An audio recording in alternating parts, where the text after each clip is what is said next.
ఇంత అపారమైన అనుభవం ఉంది.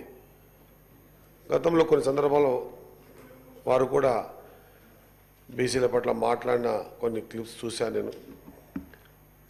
అధ్యక్ష, ఇంతవరకు చెప్పిన మా సీనన్న సరే, ఇంకా మొత్తం చెప్పిన తర్వాత మనం దానికి క్లారిఫికేషన్ ఇద్దాం అనుకున్నాం. అంతలో మా సీనన్న చెప్పాడు.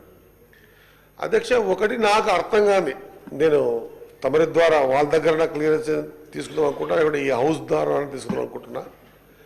అధ్యక్ష, ఎప్పటి వరకైతే మనము అడగమో, ఆ త్రూ ప్రాపర్ ఛానల్ వెళ్ళమో, ఎప్పటి వరకైతే అసెంబ్లీలో తీర్మానం తీసుకొని ఆమోదం పొందిన తర్వాత, దీనికి మళ్ళా బీసీ కమిషన్ ఆమోదం పొందిన తర్వాత, డెడికేషన్ కమిషన్ ఆమోదం తెలిపిన తర్వాత దాన్ని తీసుకుపోయి సెంట్రల్ సెంట్రల్లో ఎవరైతే అధికారంలో వాళ్ళ దగ్గర పెట్టి షెడ్యూల్ లైన్లో దీన్ని చేర్చాల్సిన అవసరం ఉంది. ఇది ప్రతిసారి తెలియదా, మీకు తెలియదా కాదు, ఇది తెలుసు కాబట్టే ఈ కార్యక్రమాన్ని చేసామన్నమాట అన్నకు మీ ద్వారా గుర్తు చేస్తా ఉన్నా. అధ్యక్ష, మనం మన కాడ కూర్చుంటే ఏది జరగదు అధ్యక్ష. యాక్చువల్గా మా సోదరుడు మా విప్ గారు మాట్లాడుతూ రాహుల్ గాంధీ గారు రాని విషయాన్ని అన్న చెప్పిన ప్రశ్నకు జవాబు చెప్తూ, అధ్యక్ష, రాహుల్ గాంధీ గారి ఆడికి రావడం అనేది కాదు అధ్యక్ష, అసలు రాహుల్ గాంధీ గారి ఆలోచననే ఈ రాష్ట్రంలో ఎప్పుడైతే పాదయాత్ర దేశంలో చేస్తున్నప్పుడు 4250 కిలోమీటర్లు నడుస్తున్న సందర్భంలో వెనుకబడ్డ జాతుల్లో ఇంకా చాలా ఉపకులాలు అసెంబ్లీ కానీ పార్లమెంట్ కానీ కడప తొక్కలేదు. ఈ కార్యక్రమాన్ని ఖచ్చితంగా తీసుకుందామనే ఉద్దేశంతో ఆయన ఇచ్చిన స్లోగన్ ఉద్దేశ, ఈ దేశంలో వెనుకబడ్డ జాతుల్లో ఎంత ఉందో కౌంట్ చేయాలి, జిన్కి జితని ఆబాదీ హై ఉన్కో ఉత్నా హిస్సేదారీ మిల్నా చాహియే అనే స్లోగన్ ఇచ్చి, ఆ స్లోగన్ ద్వారా మా అందరి దాదాపు 10 times సబ్జెక్ట్ ని ఎక్స్ప్లెయిన్ చేసి, ఆయన తీసుకున్నటువంటి చొరవతోనే, ఆయన ఇచ్చిన ధైర్యంతోనే, ఆయన ఇచ్చిన ఆలోచన విధానంతోనే, అంతకంటే ముందు తాల్ కటోరా స్టేడియంలో జరిగినటువంటి సమావేశంలో 100% కాంగ్రెస్ పార్టీ ఎస్సీ ఎస్టీల పట్ల ఏ విధంగా అయితే కార్యక్రమాలు తీసుకున్నదో బీసీల పట్ల కూడా తీసుకునేది ఉండే. కొంత పొరపాటు జరిగిందని చెప్పి ఆ స్థాయి నాయకుడు మాట్లాడి మాకు మనోధైర్యాన్ని ఇచ్చి ఈ కార్యక్రమాన్ని పూనుకున్న సందర్భం అధ్యక్ష, ఎవరైనా సరే చట్టసభల్లో ఏర్పాటు చేసుకున్నటువంటి ఈ రిజర్వేషన్ ప్రక్రియ లేదా ఈ తీసుకున్న కార్యక్రమాన్ని చేసుకున్న తర్వాతనే మనము సెంట్రల్లో ఉన్నటువంటి గవర్నమెంట్ ఉన్నటువంటి భారతీయ జనతా పార్టీకి పంపించడం జరిగింది అధ్యక్ష. మేమంటున్నామంటే ఈ కార్యక్రమాన్ని మాతో కలిసి నడవడానికి ఏదైనా ఇబ్బంది అయి ఉంటే, ఈ కార్యక్రమం ప్రతిసారి నీవు అక్కడి నుంచో నేను ఇక్కడి నుంచో కాదు, ఇదే వేదిక ద్వారా అందరినీ చేతులు జోడించి, కాళ్ళొక్కటే మొక్కలేదు, చేతులు జోడించి అన్ని పార్టీలలో ఉన్నటువంటి బీసీ నాయకత్వం అంతా ఏకతాటిపైకి వచ్చి ఈ ఆలోచన వచ్చినటువంటి ఈ విధానాన్ని సాధించుకునేంత వరకు సలహాలు సూచనలు పోరాటాల ప్రకారంగా ఏ కార్యక్రమం తీసుకున్నా కూడా చేసుకుందామని ప్రయత్నం చేశాం అధ్యక్ష. తప్పేముంది అధ్యక్ష? ఒకవేళ ఈ కార్యక్రమం చేయకపోతే అసలు మీకు ఆలోచన లేదు అనేటువంటి వాళ్ళు కాదా అధ్యక్ష? ఆలోచన ఉంది కాబట్టే మీ అందరి పర్సనల్ గా కూడా కలిసి ఆడడం జరిగిందని గుర్తు చేస్తూ, ఖచ్చితంగా ఇప్పటికీ పార్టీ బ్యాక్ స్టెప్ తీసుకోలేదు ఈ విషయంలో. 100% భారతీయ జనతా పార్టీ అధికారంలో ఈరోజు సెంట్రల్లో ఉంది. వారి మీద ఖచ్చితంగా ప్రెజర్ తీసుకొచ్చేందుకు అన్ని కార్యక్రమాలు కూడా తీసుకుంటున్నాం అధ్యక్ష. దీంట్లో మనమందరం కలిస్తేనే కానీ సాధ్యమవుతుంది అధ్యక్ష. ఆనాడు చెప్పిన రాహుల్ గాంధీ గారు ఖచ్చితంగా అందరం కలిసి ఈరోజు భారతీయ జనతా పార్టీ ఖచ్చితంగా బీసీల పక్షాన ఉంటుందా లేదా ఖచ్చితంగా నిర్ణయం తీసుకోవాల్సిన అవసరం ఉంది అని చెప్పిన తర్వాత ఏ మాదిరిగా అయితే తమిళనాడులో ఆ రోజు కాంగ్రెస్ పార్టీ లేదు, అధికారం లేదు అధ్యక్ష. ఆ రోజు సెంట్రల్లో ఉన్నది కాంగ్రెస్ పార్టీ సెంట్రల్లో ఉన్నా కూడా ఖచ్చితంగా ఆ రాష్ట్ర అవసరాన్ని గుర్తించి షెడ్యూల్ 9లో పెట్టి ఏ విధంగా ఇచ్చారో ఈ రోజులో ఇచ్చాల్సిన అవసరం ఉండే, కానీ ఇవ్వలేదు అధ్యక్ష.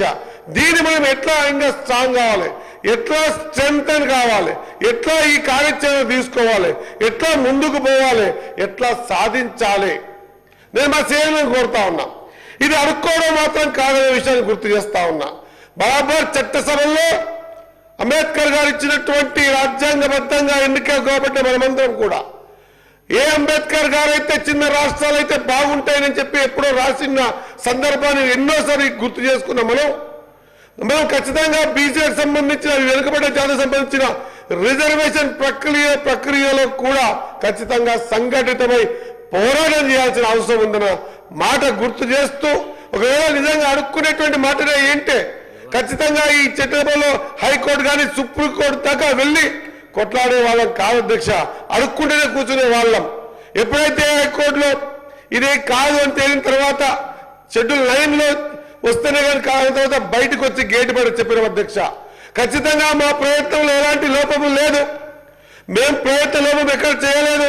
ఈ ఇచ్చిన మాటకు 42% రిజర్వేషన్ ప్రక్రియకు కట్టుబడే ఉంటాం. మేము ఇవ్వాల్సింది central government Bharatiya Janata party ఉంది కాబట్టి బీజేపీ ఇయ్యని పక్షాన రేపు మా మేనిఫెస్టో పెట్టుకుంటాం. రేపు మేము అధికారంలోకి వస్తాం. వచ్చినప్పుడు ఖచ్చితంగా బీసీలకు 42% రిజర్వేషన్ ప్రక్రియని ఖచ్చితంగా ఒప్పించే ప్రయత్నం చేసుకొని తీసుకుంటామన్న మాట గుర్తు చేస్తూ నా సోదరికి ఒక రిక్వెస్ట్ చేస్తా ఉన్నా. దయచేసి ఈ మాట మాట్లాడి అది కూడా అసెంబ్లీలో అడుక్కుందామా ఇంకేంటి అడుక్కోవడానికి లేదు అధ్యక్ష. ఖచ్చితంగా అంబేద్కర్ గారు ఇచ్చిన చట్ట ప్రకారంగా హక్కులను సాధించుకోవడానికి బరాబర్ రికాజుగా పార్టీలో ఉండుకుంటూ కూడా పార్టీలో మంత్రులమై ఉండి కూడా ఖచ్చితంగా విప్లవమై ఉండి ఎమ్మెల్యేమై ఉండి కూడా ఖచ్చితంగా 42% రిజర్వేషన్ కోసం గలబెత్తి మాట్లాడతాం, కొట్లాడతాం, నిలదీస్తాం, సాధించుకునేంత వరకు పోరాటం చేస్తామని తెలియజేస్తూ ఆ పోరాటానికి మీ మద్దతు కూడా మాకు అవసరం ఉంది. మరొకసారి ఈ వేదిక ద్వారా మా సీనియర్ని లేదా భాజపాలో ఉన్నటువంటి బీసీ నాయకత్వాన్ని అందరినీ ఎంఐఎంని సిపిఐ పార్టీ అందరినీ కోరుతా ఉన్నాం అధ్యక్ష. తెలంగాణకు రోల్ మోడల్ అయింది. ఈరోజు తెలంగాణ తీసుకున్న నిర్ణయం యావత్ భారతదేశంలో ఏ విధంగా అయితే జరగాలంటే తన కులగణన చేయడానికి ఈ రోజు సెంట్రల్ గవర్నమెంట్ ముందుకు వచ్చిందన్న మాట మరొకసారి గుర్తు చేస్తూ మన హక్కుల కోసం మనం పోరాటం చేయాల్సిన అవసరం ఉంది. ఏది ఊకే రాదు అధ్యక్ష, ఖచ్చితంగా పోరాటం చేస్తే వస్తుందన్న మాట మరొకసారి గుర్తు చేస్తూ ముగిస్తా ఉన్నా. జై హింద్, జై కాంగ్రెస్, జై బీసీ. శ్రీనివాస్ యాదవ్.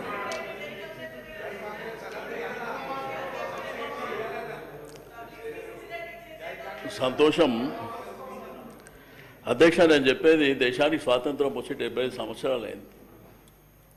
ఇది చేయాలనుకున్నప్పుడు ఈ దేశానికి స్వాతంత్రం తెచ్చిందే మేమన్న వాళ్ళు, ఈ దేశాన్ని 55-60 సంవత్సరాలు పరిపాలన చేసిన వాళ్ళు, ఓకే మాట్లాడదామంటే మాట్లాడదాం, నాకేం అభ్యంతరం లేదు. రేపు మేము అధికారంలోకి మీరు రిజర్వేషన్ల కోసం అడిగే రోజులు కూడా వస్తాయి. అది గుర్తుపెట్టుకోండి. మా అన్నలు ఇద్దరు గొప్పగా చెప్పారు, ఇది 9th షెడ్యూల్లో పెట్టాలి అంటే ఏదో కొత్తగా ఈత నేర్పించినట్టు 9th షెడ్యూల్లో పెట్టాలని మేము చెప్పేది కాదు, చరిత్ర చెప్తుంది. హైకోర్టు జడ్జిమెంట్లు, సుప్రీంకోర్టు జడ్జిమెంట్లు ఉన్నాయి, అవి పక్కన పెడదాం. మరి ఈ రాష్ట్రంలో ఉన్నటువంటి మేజర్ కమ్యూనిటీలో మున్నూరు కాపు కులం ఉంది, మా గుల్ల కుర్మలు ఉన్నారు. మరి వారి ప్రాతినిధ్యం ఏమైంది అధ్యక్ష? దానికి కూడా 9th షెడ్యూల్లో పెట్టాలా? 9th షెడ్యూల్ పెట్టాలా? మరి 20,000 కోట్లు బడ్జెట్లో పెడతామని చెప్పారు కదా, మరి సంవత్సరానికి 20,000 కోట్ల బడ్జెట్ పెట్టి 1,932 కోట్లు ఫస్ట్ ఇయర్ ఖర్చు పెట్టిండ్రు. మరి దాన్ని ఎవరు చెప్పాలి? ఫీజు రియంబర్స్మెంట్ మళ్ళీ బకాయిలు ఉన్నాయి. రెండోది విదేశీ విద్య. ఆ రోజు కేసీఆర్ గారు ప్రవేశపెట్టినటువంటి ఓర్సీ చదువులు ఒక స్టూడెంట్కి 20 లక్షలు ఇచ్చేది ఎవరు చేయాలి? రెండోది అధ్యక్ష, చరిత్ర చెప్తే చెరిగిపోదు. ఇక్కడ ప్రధానంగా సమైక్య ఆంధ్రప్రదేశ్ రాష్ట్రం ఉన్నప్పుడు అధ్యక్ష 2 ప్రభుత్వాలు వాళ్ళు 10 సంవత్సరాలలో ఖర్చు పెట్టింది బీసీల మీద 120 కోట్ల రూపాయలు. రెండోది ఇంకొక పార్టీ ప్రభుత్వంలోకి వచ్చినప్పుడు 16,000 కోట్ల రూపాయలు ఖర్చు పెట్టారు 10 ఏళ్ళకు. కేసీఆర్ గారి ప్రభుత్వం వచ్చిన తర్వాత 9 ఏళ్లలో 45,000 కోట్ల రూపాయలు ఖర్చు పెట్టారు. రెండోది చట్టసభల్లో వాళ్ళకు ప్రాతినిధ్యం ఉండాలని చెప్పి ఏదైతే పవిత్రంగా భావించేటువంటి ఈ శాసనసభ స్పీకరు బీసీ బిడ్డను కూర్చోబెట్టాడు కేసీఆర్ గారు. శాసన మండలిలో మన సెక్రటరియట్లో మన స్వామిగౌడ్ గారి గురించి మీకు అందరూ తెలుసు, వారిని కూర్చోబెట్టాడు. పార్లమెంట్లో అత్యున్నతమైనటువంటి రాజ్యసభ, ఎందుకంటే వాళ్ళకు నియోజకవర్గాలు లేవు, ప్రాతినిధ్యం లేదని ఇద్దరు బీసీ బిడ్డలని రాజ్యసభలో కూర్చోబెట్టారు. బండా ప్రకాష్ గారు కావచ్చు, లింగా యాదవ్ గారు కావచ్చు. అంటే నేనేమంటా అంటే కేసీఆర్ గారు ఒక ప్రయత్నం చేశారు. గురుకుల నేను ఈ రెండు రాష్ట్రాల్లో నేను ఒక పెద్ద బ్రాండ్, నాకు ఎవరు సర్టిఫికెటో కిరీటమో పెట్టే అవసరం లేదు. రెండోది ఈ శాసనసభలో మీ అందరికంటే సీనియర్ నేనే, మా శ్రీధర్ అన్న నేనే ఉంటాం, మా దామన్న ఉన్నాడు. కాబట్టి రెండు రాష్ట్రాల్లో కూడా నాకేదో కిరీటాలు వస్తే తీసుకునేది కాదు, కష్టపడి శక్తితో పైకి వచ్చినటువంటి వ్యక్తిని. నేనేమంటా అంటే కేసీఆర్ గారు ఒక ప్రయత్నం చేశారు. రాష్ట్రంలో విద్య ఉపాధి అవకాశాలు ఉండాలని వారు గురుకుల పాఠశాలలు 19 ఉంటే 327 వరకు తీసుకెళ్ళారు. ఇంజనీరింగ్ కాలేజీలు పెట్టిర్రు, డిగ్రీ కాలేజీలు పెట్టిర్రు, మెడికల్ కాలేజీలు పెట్టిర్రు, లా కాలేజీలు పెట్టిర్రు, మహిళా కాలేజీ కూడా పెట్టిర్రు. వారి దగ్గర ఒక 4311 మందికి ఉద్యోగాలు కూడా ఇచ్చారు. రెండోది గ్రామీణ ఆర్థిక వ్యవస్థ బలోపేతం కావాలని మరి అనేకమైనటువంటి సంక్షేమ కార్యక్రమాలకు కూడా వారు శ్రీకారం చుట్టారు. నేను అడిగేది ఏంటంటే కామారెడ్డి డిక్లరేషన్లో మీకు ఇది తెలియకనా, ఆల్ ఇండియా కాంగ్రెస్ పార్టీ చరిత్ర 140 సంవత్సరాలని చెప్తారు కదా, ఇది మనం భారతదేశంలో అధికారంలో లేము అని తెలిసి కూడా మీరు ఎవరిని మోసం చేయడానికి పెట్టిన అనేదే కదా నేను అడిగేది. సరే, కాంట్రాక్టులల్లా బీసీలకు 42% రిజర్వేషన్ ఇస్తారని చెప్పారు. రెండోది సీనన్న మాట్లాడితే ఏం చెప్పిండంటే లోకల్ బాడీస్లా పార్టీ పరంగా ఎవరు ఇచ్చే అవసరం లేదు, గడిచిన 10-15 సంవత్సరాల నుంచి 65% లోకల్ బాడీలో ఉంటుందే బీసీలు, అది ఎవరు చెప్పే అవసరం లేదు. కానీ మొదటిసారి చరిత్రలో జనరల్ సీట్లలో బీసీలు గెలిచిందంటే ఇది దేనికి సంకేతం పోతుందో ఒకసారి గుర్తుపెట్టుకోవాల్సినటువంటి అవసరం ఉన్నది. దయచేసి నేను కోరేదల్లా, మీకు రిక్వెస్ట్ చేసేదల్లా, మేము ఈ సమాజంలో అగ్రభాగాన ఉన్నటువంటి వాళ్ళం. మా పాపులేషనే 51%, 56 కులగణన చేసిన తర్వాత దాన్ని 46కు తెచ్చారు. మీరు మైనార్టీలను కలిపి పెట్టారు, అది మీరు చూసుకోండి ఒకసారి. ఆ తర్వాత దళిత బిడ్డలు, గిరిజన బిడ్డలు, మైనారిటీ బిడ్డలు, నిజంగా మేము బయటికి వెళ్ళాలనుకుంటే ఈరోజు రాష్ట్రంలో అవేరే ఉన్నారు అందరు, మేము నిజంగా కూడా బయటికి వెళ్ళాలని సమాజం అనుకుందనుకో ఆ తర్వాత జరిగేది మీ రిజర్వేషన్లు ఆడుకునే పరిస్థితి వస్తుంది అనేటువంటిది నేను ఈ సందర్భంగా తెలియజేస్తున్నా. ప్రపంచంలో ఎన్నో ఉద్యమాలు జరిగినాయి. తెలంగాణ ఉద్యమాన్ని మన కళ్ళారా చూసిన వాళ్ళం, కానీ నీతి నిజాయితీగా బతకాలనేటువంటి సంకల్పం ఉన్న వాళ్ళం. నమ్మించి మోసం చేయకండి, గొంతు కోయకండి. మీరు ఏదైతే చేస్తామంటున్నారో అది చేయండి. అదేమో 9th షెడ్యూల్లో జరగదు. మీరు బీజేపీ వాళ్ళని ఎందుకు అన్నారంటే వాళ్ళు హామీ ఇయ్యలే, మీరిచ్చారు. తెలిసి కావాలని మోసం చేయాలని మీరు హామీ ఇచ్చారు. భూసాని కమిషన్ వేసిర్రు,